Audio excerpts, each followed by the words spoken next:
这个社会公平吗？问的就是你啊，但是不要着急回答。我今天刚从老家回来，然后我们村里有一家然后他是非常穷的，就是今年这几年刚还完外债，然后呢，今年他的儿子刚下来高考的分数考了600多分，考得不错，但是呢，他的父亲同时查出来了身上有癌症，麻绳专挑细数捡，厄运专找苦命人就是为什么？就是我们底层人的生活已经是非常的不如意了但是为什么这个倒霉的事总是找在他们的身上呢？就有没有听说过一个词语叫做马太效应？这个词语呢，就是凡是他有的还要加给他，让他富裕；凡是没有的，就是还要把他手里仅有的东西给他抢回来，让他变得一无所有。简单来说，就是强者越强，弱者越弱的这个现象。就是大家理想中的样子都是谁可怜谁没有谁更需要，老天爷呢就会照顾谁，但是现实却是非常残酷的我问大家一个问题，穷人和富人谁更生不起病？穷人，对吧？那谁容易更生大病？还是穷人，对吧？那你看现在高考分数刚刚出来，那穷人家的孩子和富人家的孩子通过这个高考考上一个好的大学，对谁来说是更重要的？穷人家的孩子。为什么？因为富人家的孩子他可以留学，他可以回家接班，不管考100分还是考700分，他就有那种无数条路都可以走。但是穷人家的孩子只有这一条，还被堵了半截。但是现实却是能够接受更好教育基础的，能有更好的学习环境的，能够在高考当中取得更好成绩的，你会发现有钱人家的孩子现在在社会当中的比例是越来越高反正我上高中的时候我们班里的前2名老爸天天开着奔驰宝马来接送，所以我感觉现在寒门出贵子是非常难的，比较珍贵所以呢，大家才感觉寒门出贵子你笑什么？难道我说的不对吗？你再看各个城市他的黄袍加身快马加鞭的外卖小哥这个职业也是非常危险的，因为他要骑着电动车去赶时间，怕超时，对吧？怕罚钱嘛而且呢，电动车这项交通工具它是在就是交通工具当中它的危险系数是特别高的他做着这么危险的活，那么他又能挣多少钱呢？挣的一个辛苦钱，对吧？那么哪一种交通工具它的驾驶员的安全性是最高的呢？飞机飞行员因为飞机是所有交通工具当中出事故率最低的一种，而飞机的飞行员也是工资当中最高的一种就是他的工资高，而且他还安全。为什么？因为资本这个东西它是具有复利性的，你可以理解为滚雪球嘛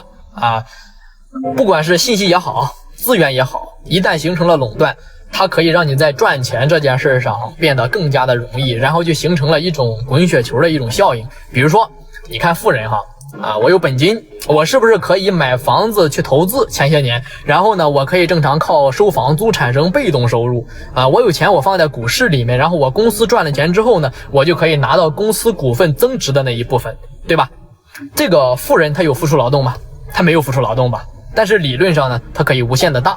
比如说你现在是靠上班打工挣钱的你只能打一份工，每天只能工作6个小时到8个小时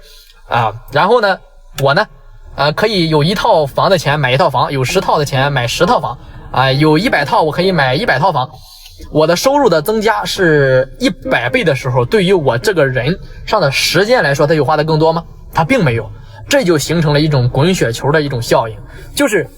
打工是永远没有办法突破这个坎儿的。而且呢，富人他因为手里他的资金够多，遇到了好的创业的机会的时候呢，他是不是就敢于去冒险呢？对吧？因为冒险了他也不怕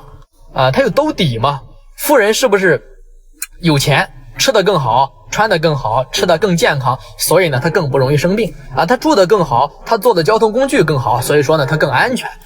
他有更多的钱来培养他的孩子，所以呢孩子就更会有出息长大了。那穷人你没钱又投不了资，我们只能靠自己的时间和体力去换取这个金钱，对吧？所以呢，它的收入的天花板就会非常的低我们的原始资本积累呢就会非常的困难，几乎不可能，对吧？然后呢，每天就是为了吃下一顿饭和下个月的房租在努力的拼搏，没有更多的时间和精力去考虑长久的未来和规划的一个发展趋向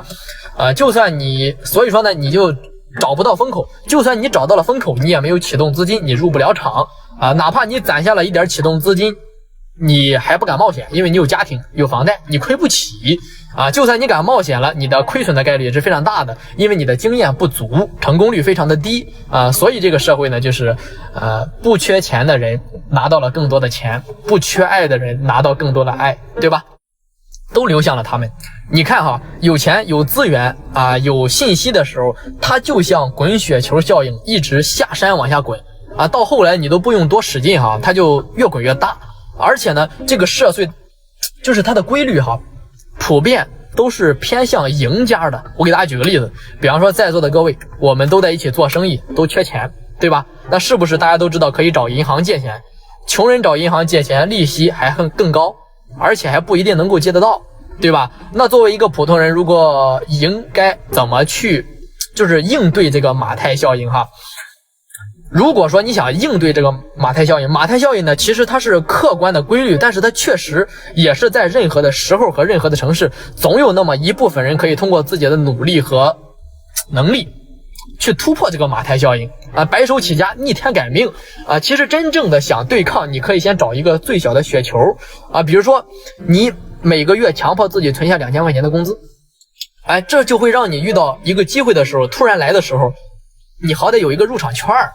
让自己在一个细分的领域里边成为一个专家。比如说我学了一个自媒体这样呢，我就可以借这个杠杆借力。那么什么叫杠杆借力呢？学自媒体是不是就有了流量杠杆？那么你有了技术，是不是就有了技术杠杆？在你这个技术和学自媒体流量过程中，你会接触到更多的人，让别人看到你的价值所在，那么你是不是就拥有了人脉杠杆？当你这些杠杆有了这些之后快速的积累到自己的原始资金的时候，你还要跳出一个思维，叫做线性增长的思维，也就是大家常说的对抗行业的风险性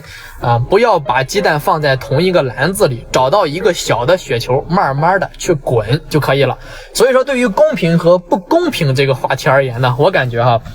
公平之中似有不公，不公之中亦然可公。